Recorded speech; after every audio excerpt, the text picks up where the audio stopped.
pumunta kami ni Chabibit sa De Los Santos sa outpatient COVID care service.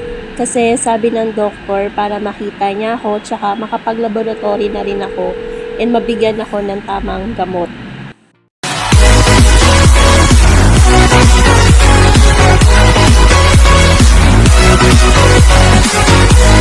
So, may napapansin ako sa skin ko na nagkakaroon ako ng rashes na ganyan.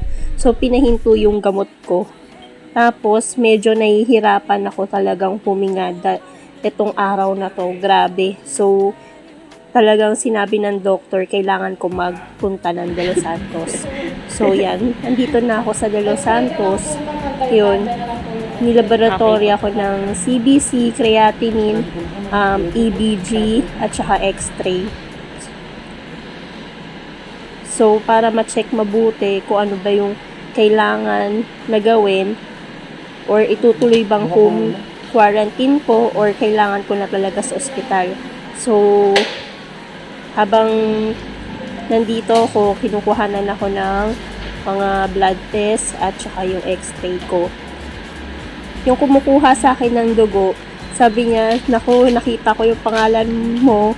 Sabi niya, mahihirapan na naman ako kumuha ng dugo. Kasi 2019 pa yung last yung kumuha sa akin dahil na pabalik-balik din ako noong 2019 after KT ko. So parang mas kilala na nila ako na mahirap talaga akong kuhanan ng dugo.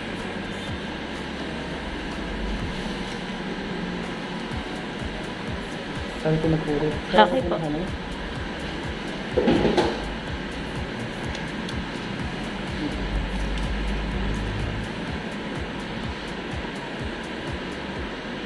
Ito na po.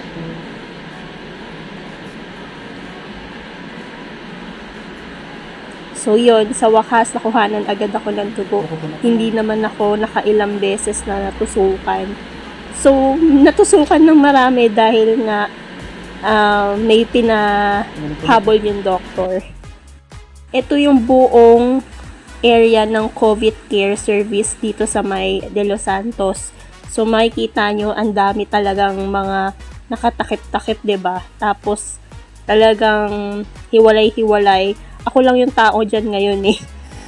So, nakauwi na kami ni Chabibip. So, kailangan ko daw yung oxygen kasi nga, hindi daw nakikita lahat talaga sa oximeter. Kaya, dun sa blood test, napakita na kulang na talaga yung katawan ko ng oxygen. So, yon mga ka-Chabibips!